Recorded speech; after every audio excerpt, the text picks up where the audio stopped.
Hey friends, welcome back to The Return Project. Life has a way of knocking us down, pulling us off track, and leaving us in a place we never planned to be. But here's the truth. Those very moments become the foundation for our greatest returns. Our mission is to become the beacon of hope, a light in the dark, and to walk beside those searching for a way out. Every guest we bring to this space proves that no matter how deep the darkness, there's always a light. There's always a hand extended, showing the way through. This podcast is about resilience, redemption, and transformation. Moving from the lows to the highs, from the darkest valleys to the breakthrough that changes everything. I'm your host, Bryan White, and this is The Return Project. Hello, everybody. Welcome to another incredible series that we are going to be diving into the world of leadership. This mini-series that we're going to dive into is going to break down all parts of leadership and everything it incorporates. Today, I have a guest sitting with me that I can't wait to dig into. We have Scott Mader sitting across from us. He is the creator, founder, and coach of Inspired Stewardship.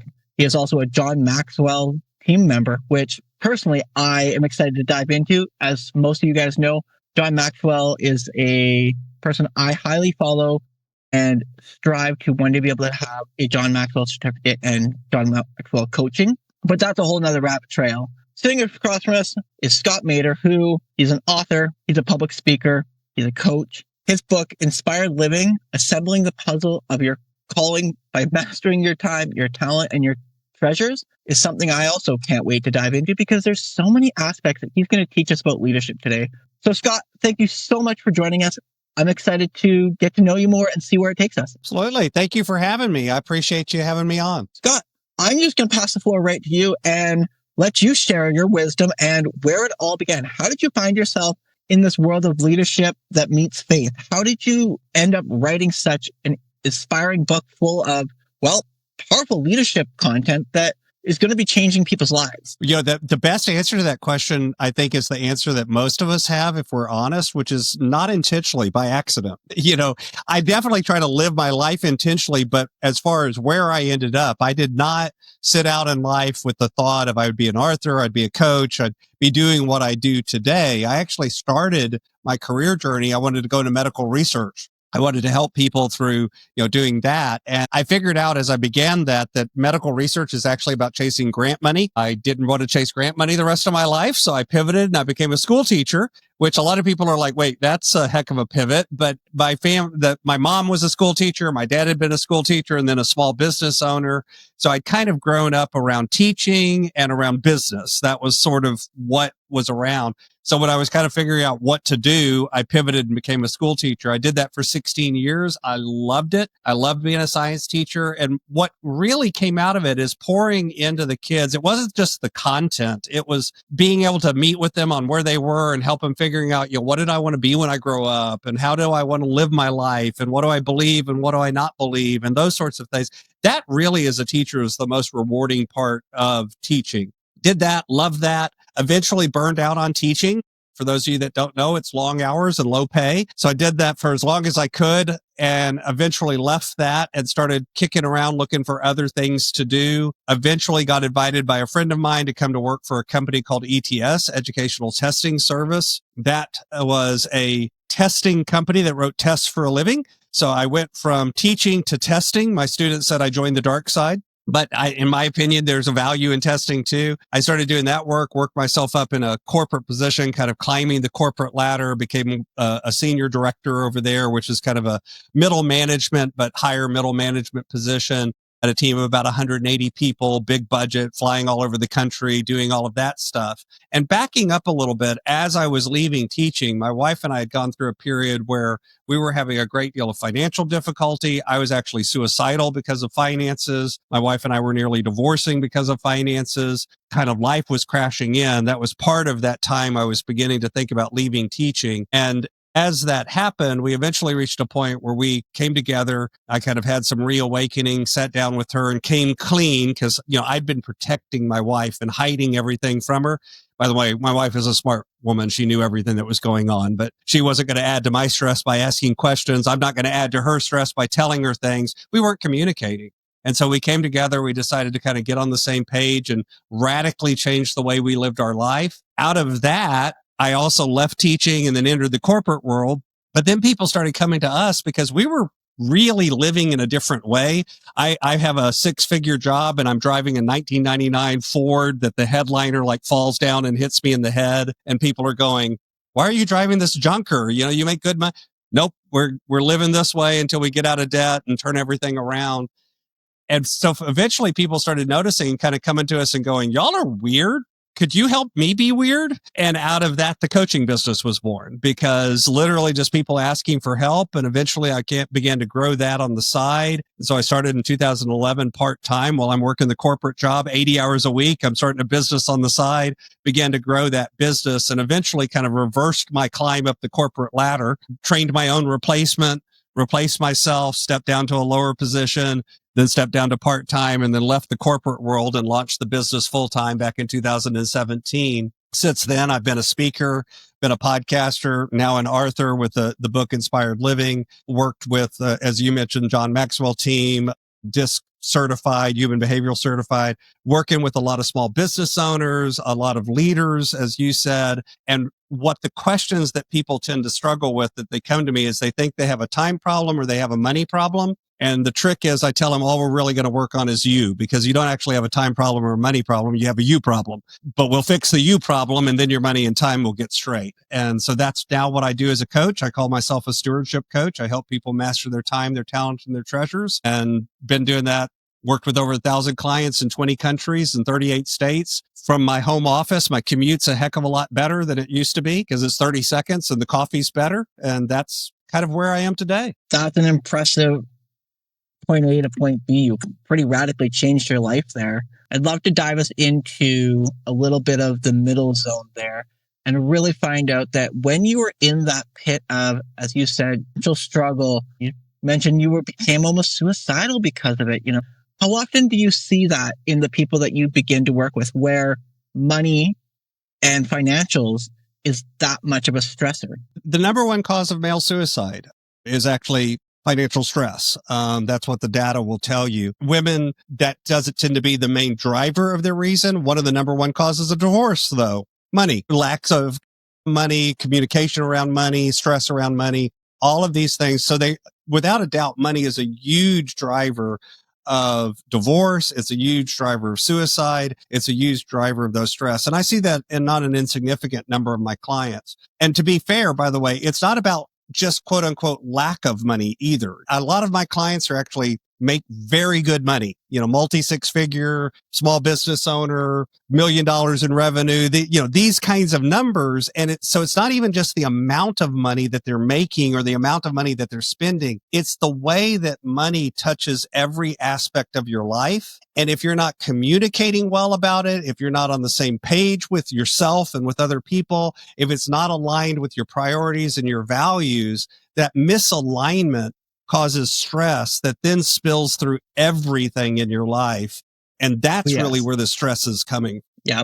I'd love to know too, what were some of the radical changes that you started to have to make? Because obviously I've been there as well. And as you're sharing your story, that when you were in that place of financial stress, I will never sugarcoat this to anybody. It sucks. And it's actually probably one of the harder things you're ever going to do in your life, to be accountable to it, to acknowledge it and find solutions to it. I'd love to know, what were some of the radical things that you really awoke to that went, I've got to make these changes? Well, just look at the math. In 2 years, 11 months, okay, when we started the journey, we had about $68,000 in debt. And by the end, we actually paid off $78,856.42. Not that I know it to the penny, but I know it to the penny. And by the way, you'll notice that it's a bigger number when I said what we paid off. That's because as we were paying off debt, when I'm changing jobs, I also had a collapsed lung in December, and then another collapsed lung in January of the next year. And for those of you that know how insurance works, that means I got to pay everything twice. And so that added to our debt. We had to pay all of that off as well. So that's why it was a bigger number. But we did that in 2 years, 11 months on an average income of $55,000 a year. So if you do the math, to pay off $78,000 in 2 years, 11 months, making $55,000 means we lived on nothing, and that, again, that's not how everyone has to do it. That's how my wife and I chose to do it. We cut up the credit cards. We destroyed, anything. Basically, if we did not have cash, we were not spending it. We stopped going out to eat. Date night was a peanut butter and jelly sandwich sitting on the back of the car, looking over the lake, that kind of thing. I was driving a 1999 Ford with 270,000 miles on it that the headliner's literally hitting me in the head because we sold the car that we owed money on, paid it off, and I went and bought a junker, and I'm driving that while working a corporate job, showing up in a suit and tie, making six figures. That kind of literally people would come up and go, this is crazy. Why are you driving this? And it was because we weren't interested in impressing anyone else. We were going to live the way we needed to. And we did it in 2 years, 11 months. So about 3 years. I drive a nicer car now.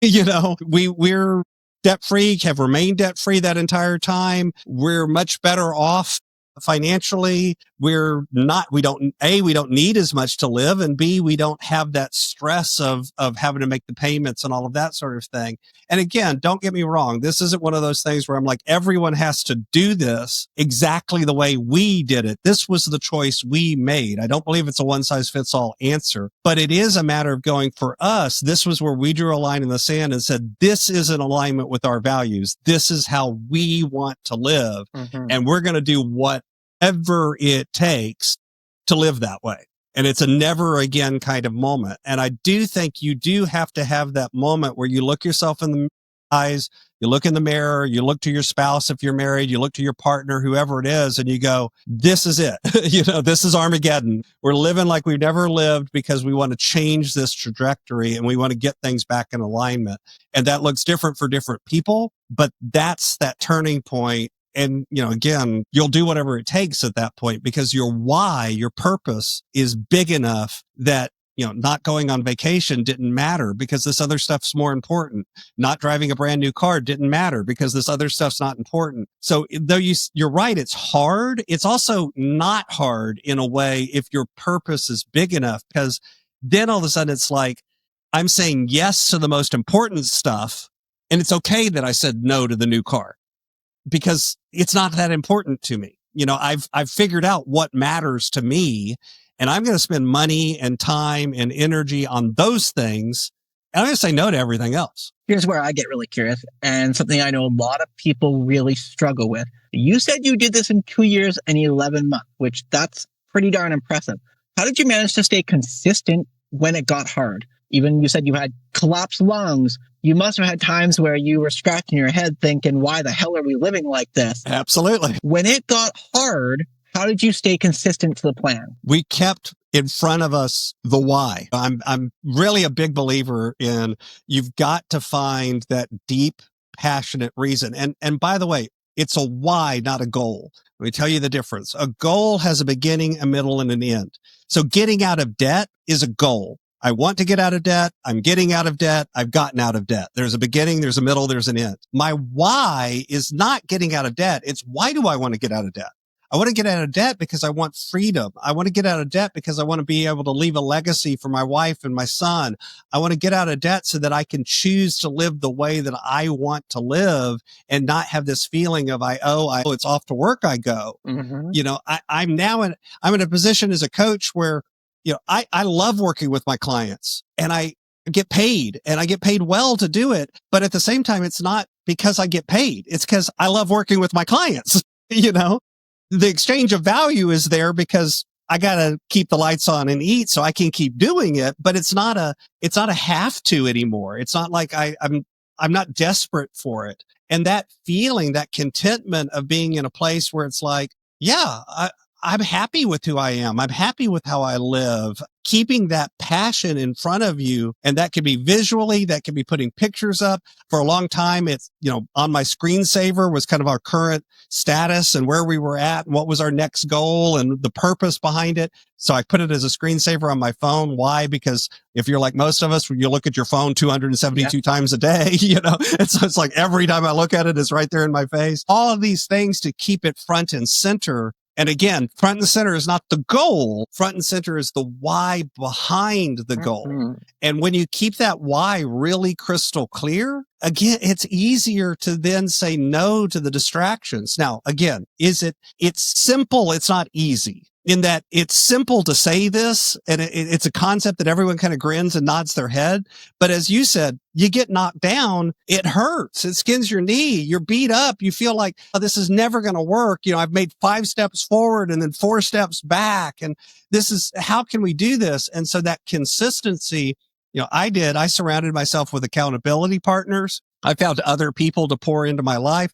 My spouse was one of them, but other people as well, so that those folks could keep, cheering you on. It's kind of what I do now as a coach. I found people to step beside me and put their arm around me. And sometimes they patted me on the back and said, that's too bad, so sad, that really stinks. And other times they smacked me upside the head and they went, hey, too bad, so sad. You're kind of doing this to yourself. Stop it. But it's that having those ability to surround yourself with the why and the accountability helps keeping you going even when times are hard. That's why I love what I do now as a coach. It's like, that's kind of what I do, is help folks figure out the mindset, the beliefs, the alignment so that they can do that. And it came out of the fact that I needed that when I was on that journey. You're talking about surrounding yourself with a community of people, and what an important and powerful piece of who you surround yourself with is. I have a belief of what I call my round table, and I always am assessing who's sitting at my round table and what are their roles in my life and what are we doing that's benefiting each other. Yet, what a lot of people don't always realize, and the harder part is, how do we overcome the people who are the naysayers, the puller downers? How do we get all those people who are looking at us when we are trying our arses off to stay consistent and we're doing the things we got to do? We are believing in our why as hard as humanly possible. And whether it's family or the person you thought was your friend or your next door neighbor who on a daily basis is asking, why are you doing that? Why are you living like that? That's ridiculous. And they start pulling you down. How do we not let that affect us? Because we're human. I don't think you can not let it affect you. I think it always affects you. And some of that is choosing, like you said, who sits at my table really well. And again, sometimes those people that are pouring negativity in your life are your relatives or your closest people. And I'm not suggesting that you just cut I'm no longer talking to mom and dad. We're just cutting them out of their life because they're that. You also have to remember that where that tendency comes from is actually out of a good place. It's usually because people don't want you to get hurt, and they think that what you're doing is going to hurt you somehow. There's other reasons. Sometimes it's jealousy or this or that or the other thing.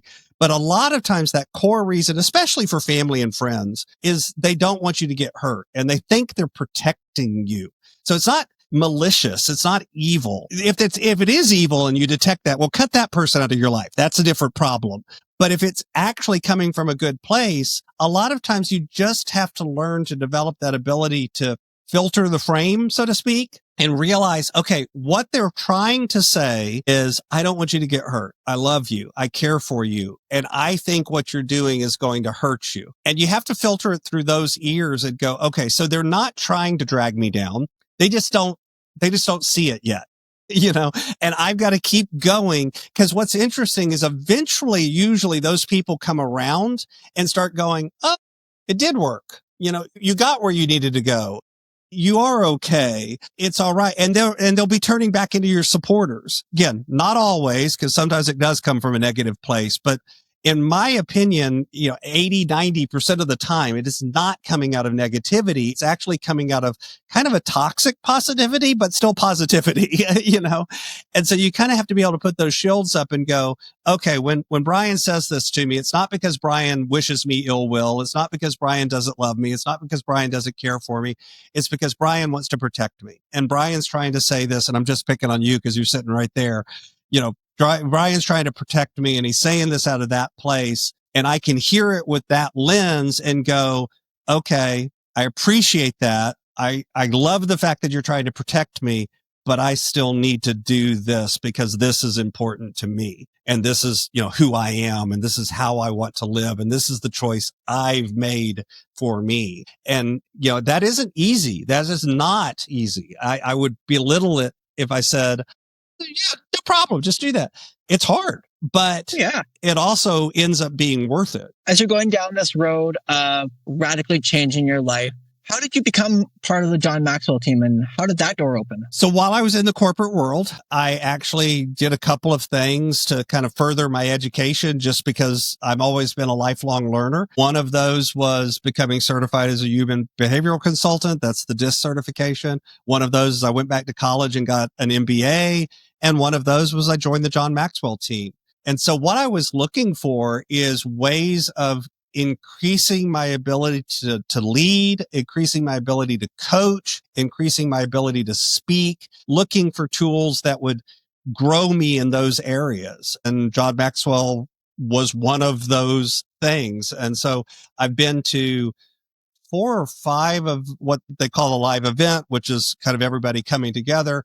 I've been in mentorship with them, which means I've had the pleasure of being in a very small room with John and a relatively small amount of people, having opportunities to work with him one-on-one as well as within the group. And so he was always kind of like you, a virtual mentor of mine, somebody who I followed his teachings and I followed his books and I was interested in what he had to say.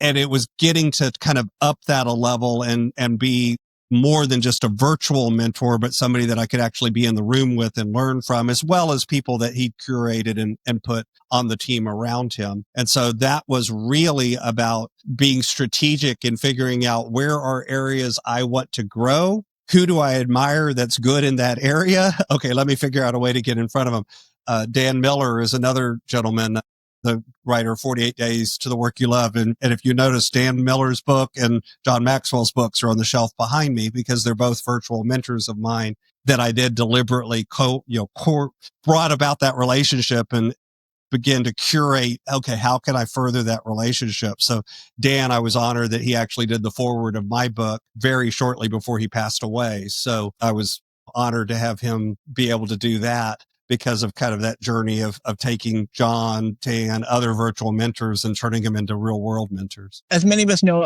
John Maxwell has a very large, and he comes from a very faith perspective. Did any of that faith perspective have anything to do with choosing any of his followings or how you wanted to walk into coaching in business? So my faith journey is actually part of my journey to business as well. I was actually raised in the Methodist Church. I was very faithful, actually considering going to seminary, and then basically had some experiences in the church that burned me out. And I left the church for over 30 years, 25, 30 years, and was like, I'm done with this. I just don't want to deal with it anymore. And during this same period of time that my wife and I were going through the financial journey, part of that was also me returning to faith, returning to God, returning to that belief, and returning to the church as well. And so I'm now actually very involved again in the Methodist Church. I kind of went from in to out to in again. And part of that maturing in faith was going about and finding folks that I could learn from, not just on the practical side, but also on the faith side. And of course, John would be one of those. And again, Dan Miller as well as other teachings that I did around that. So I call myself a stewardship coach because I do work mainly with Christian business owners, but I don't have a filter. I don't care if you're Christian or not. It's just I'm Christian. So I have a tendency to attract that. Where I work with a lot of Christian business owners around time, talent, and treasures. And at the end of the day, like I said, people think there's a time problem or a money problem, but it's really a talent problem because it's us. And that's all of that came out of part of that return to faith as well. So definitely his faith message and his faith background was part of what attracted me to John. But I look for that intersection between faith and actually living your faith out in a way that is authentic and real. And John is one of those folks that I believe doesn't just talk the talk, but actually walks the walk. Yes, and so does. That's what I appreciate about it. And you dove into this perfectly for my next question, because I need to learn this a little bit myself. But the question always that comes to me is, how do we do it all? It is that time, energy, what we have to do, feeling like we have to figure out how to do it all and figure out how to make it balance. I need to know, and I want to know, everybody else out there wants to know, what is the secret? How do we make that happen and find that balance or figure out that solution? So you hit the button that freezes time, and then you get everything done, and then you hit the button to unfreeze time, and everything's fine. So you got one of those buttons when you were growing up, right? Yeah, the magical red button right time freezing button. You've got one of those. It adds 12 hours of my day that I need. Yeah, exactly. So that's the truth, right? If we had one of those magic buttons, it'd be simple, but none of us do. And you said, that idea of how do we get it all done? The answer is you don't. Okay. The answer is you have to pick and choose. You're never going to get it all done. So if that's true, what do we say? What do we always tell people? I'm busy. I don't have time to do fill in the blank. I don't have time to do that. Imagine for a minute, you're a worker. You're sitting in the cubicle. You're typing away. It's towards the end of the day, and your person beside you, your friend, your compadre, the person in the other cube comes over and they, man, Bryan, I thought you had your daughter's soccer game tonight. Don't you need to head out? And what do we say? I'm too busy. I've got too much to do. I can't make it to my daughter's soccer game. Okay, here's a real quick trick for you. This is a 2-second trick that will help you begin to fix that problem. You're no longer allowed to say, I don't have time for that. Instead, you have to say, that's not a priority for me. Ooh, I like Stop that. and think for a minute. In that same situation, you're sitting there typing away. Your coworker comes over. Hey, Bryan, don't you need to head out to go to your daughter's soccer game? And you look at your coworker and you go, making it to my daughter's soccer game is not a priority for me. Yeah, no, we're not saying that. That's a little backwards. Your coworker is going to look at you and be like, really? And B, you feel like a schmuck if you say that, right? You can't say that out loud. It's like, no, but by the way, saying I'm too busy to make it to the soccer game is exactly the same thing. That's really what you're saying. You're saying it's not a priority. You're saying this other thing, whatever it is more important. Because you've always got to prioritize. I don't care what it is. You do not have enough hours to do everything. We have to admit that to ourselves. We have to admit that to other people. And then we have to learn that very powerful word that's really hard to say. It's 2 letters. It begins with N and ends with O. And it's a complete sentence. You have to sometimes go, no. I'm not going to do that. Why? Not because I don't want to, not because it's not important, but because it's not as important as this other thing. It's not my priority right now. Because what's interesting is if you get to the thing that you can say, that's not a priority for me right now, and you don't cringe, that is the thing you should be saying no to, And the things that are up here that every time you say it, you're like, man, that feels uncomfortable to say that out loud. That's probably because that's something you shouldn't be saying no to. You should be saying yes to that and no to the other thing. And we get that completely screwed up. We do all the time. We say yes to the wrong things, and it keeps us from saying yes to the right things. And by the way, time, money, same logic. Gotta know. Here's the other one that I struggle with, and I'm sure many other people struggle with, but it's that how do we avoid the overwhelm? We've got all these things that we've got to get done, and we've got to figure out how to prioritize this, and we've got to either choose yes or no to this.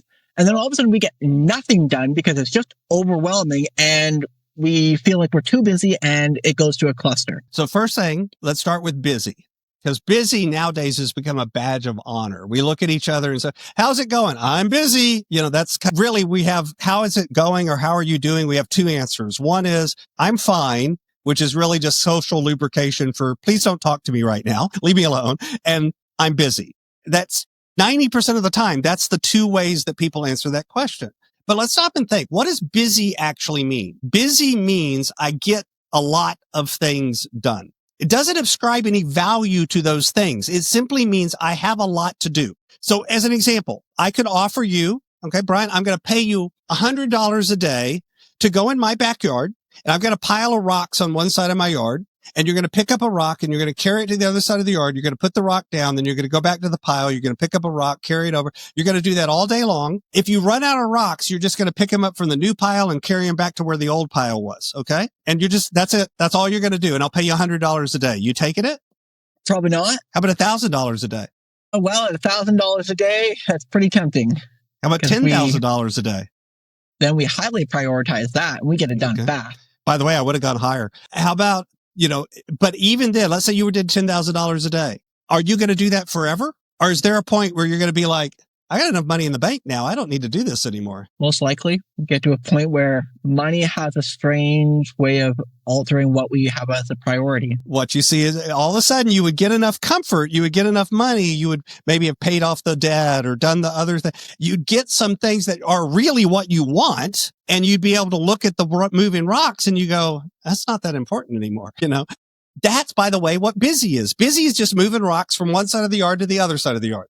You're not building a wall. You're not making a cathedral. You're not making a decorative pattern. You're not making a path. You're simply moving rocks. Okay. Doing the most important things, doing the right things, doing the priority things. That is what lets you make a cathedral or build a wall or build a path or do all those other things.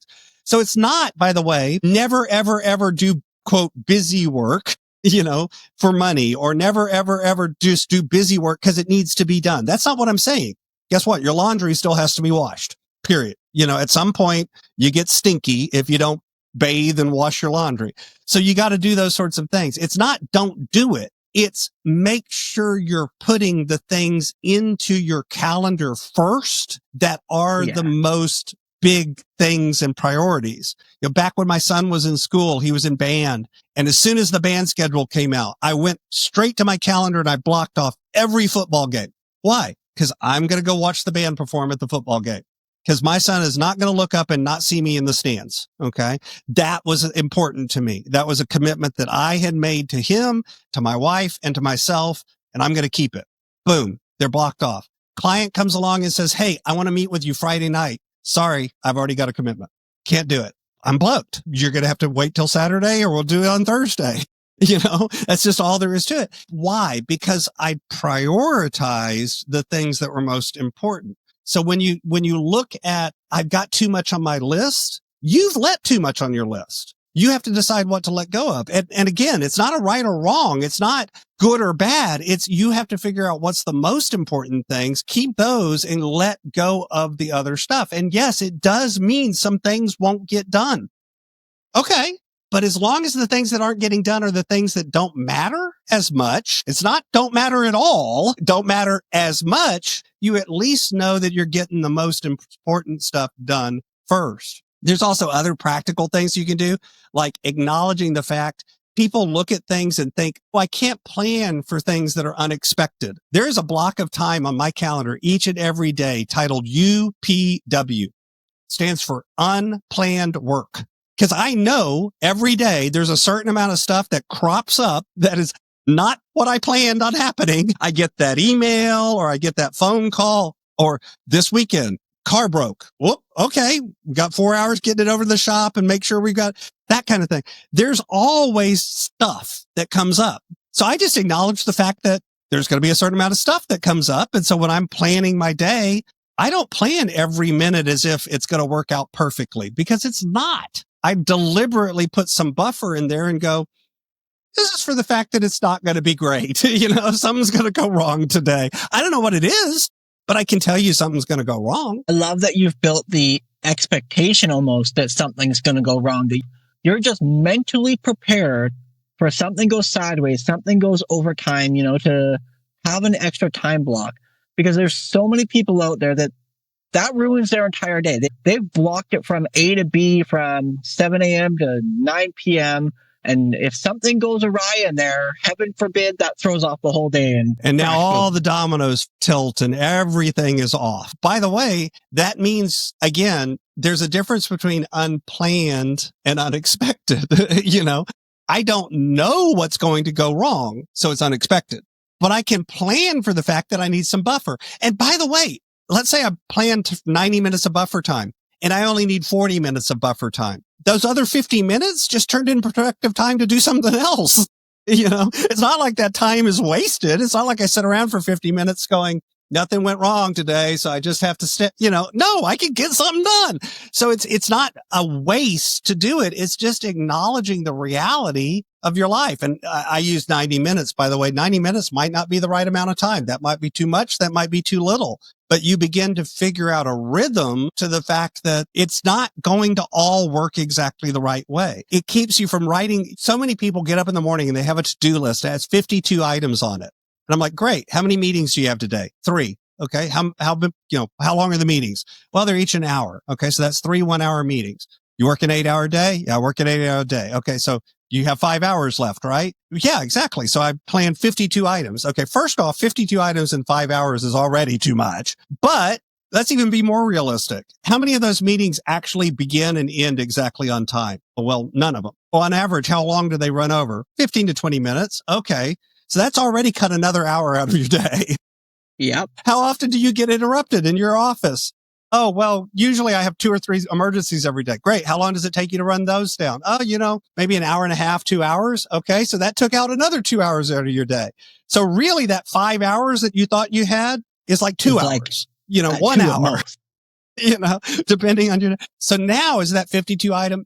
No, you should have at that case, 1, maybe 2 items on your to-do list. But we overload it because we have this false picture of what reality is, where you actually have to plan to the real world. And then all of a sudden it's like, okay, well, realistically, yeah, I could only get one thing done today. I got my one thing done. I'm good. Instead of being frustrated because you put 52 items on there and only got one done. And then you're beating yourself up. And it's like, it was unrealistic to begin with. So being someone who's become so prioritized, logic, and structured on how you live your life, and you radically changed your life from where you were, if you could go back to your younger self in the days of your chaos and mess, what's the greatest piece of advice? If you could give one single tidbit to that prior version of yourself, what would you share? So it's a framework. And the reason why I call it a framework as opposed to like a process is a framework works no matter where you are in your journey, where a process only works if you're at the specific starting point that the process begins.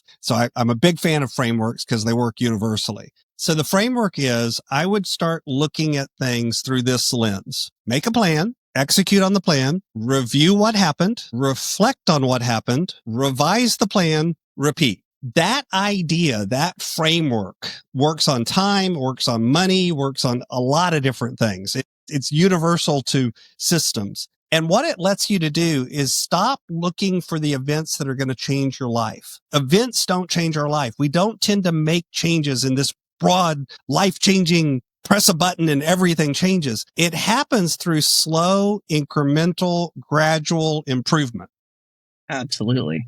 It's the little bitty changes added up over a long time that change your life. The compound effect. It's the compound effect. Exactly. Yeah. And that framework lets me concentrate on the compound effect and stop getting distracted by the big shiny objects. And so often, that's what we do. We look for the life-changing event, the one thing that's going to knock it out of the park. And it's like, you're getting distracted by the wrong things. That's a shiny object. That's not real. Concentrate on those small gradual changes and you'll get where you need to go. Because like most of us as a young person, I was looking for, the one thing that would change everything. And what I discovered is the one thing is just make it a little bit of improvement. Get a little better today than you were yesterday. Good. 1% better every day. Away you go.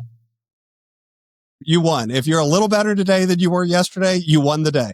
Do that again tomorrow and just keep let's doing look forward. That. Absolutely. Let's look forward here. And I'm really curious to know, do you have anything else on the go? What's your next goal? What's that next step for you? As you've always been a continuous learner, you wrote your book, you've built this coaching. What's next? So I'm working on a second book, because it turns out that when you write a book, you immediately want to write another book. It's weird, but I am working on another book, continuing to coach and grow the coaching business. I want to reach more leaders, more small business owners, help them be able to do what they're really called to do. And that honestly is a big part. I'm not one of these folks that have I want my business to 10x or 4x or 3x or whatever. I kind of like being able to work 30 hours a week and do what I want to do and not have to work 9,000 hours and all of that. So setting it up that way. I am looking to launch some new speaking and looking for some new speaking opportunities, but pretty much it's kind of keep doing what we're doing and keep reaching the people that we need to reach is most of my focus right now. So Scott, this seems like a great place to bring our conversation full circle. And at the end of every one of my podcasts, I like to pose a really powerful and personal question.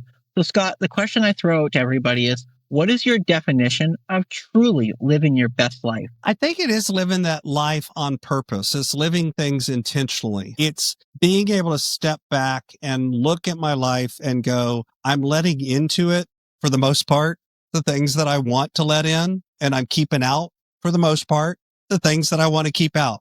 It's never perfect. Doesn't have to be perfect. That's not the goal. If the world was perfect, I wouldn't belong in it. So, because I'm not perfect. So it's finding those ways to just keep authentically and intentionally living my calling, which oftentimes is really helping other people live theirs. That's kind of what gets me jazzed and what I enjoy. And so as long as I'm keeping that front and center, I think everything else kind of takes its place. If you could leave our audience with one final nugget about living and building authentic leadership, what's that nugget that you want them to know most? I think a lot of leaders forget that they need time and they need to create space for themselves to actually be a leader. And what I mean by that is all too often leaders get kind of tied down by the urgent things that are on fire. The person showing up in your office, they've got a problem today. I got to solve the problem. That's the urgent. And they don't give themselves enough time to do the stuff that's actually important, but not urgent. That's the figuring out, why does this one thing keep catching on fire? Maybe we should develop a new system so it doesn't catch on fire every day. It's all of that stuff, that planning and preparation and those things. And often, by the way, that involves you looking at yourself, because a lot of times as leaders, we're both this thing that can help our team succeed the most. And we're also the thing that can help our team fail the most if we're not careful. So it's doing that hard work of self-examination and stepping back and creating the time and space to do what's important, but not urgent. Scott, thank you so much for joining us today. This has been a powerful conversation, and there has been some great nuggets that I have loved. I know it'll help people re-examine their time. It'll help people re-examine how they're leading. And everybody out there, if you want to learn more about how to dive into the work that Scott Mader is doing, all of his contact information will be in the show notes. I highly, highly think that we should all take a moment to learn a little bit more about what Scott has to teach us. So Scott, thank you so much for joining me. Thank you for having me. That's a wrap on today's episode. A heartfelt thank you to our guests for showing up with honesty, depth, and wisdom. And thank you for listening in. I hope something in this conversation stirred something in you, a memory, a reminder, or maybe even a return to a part of yourself that's been waiting. If you enjoyed this episode, can I ask a quick 30-second favor? Share it with someone you know, someone who might need to hear this message too. And don't forget to explore past episodes. There's so much more waiting for you there. Until next time, I'm your host, Bryan White, and this is The Return Project.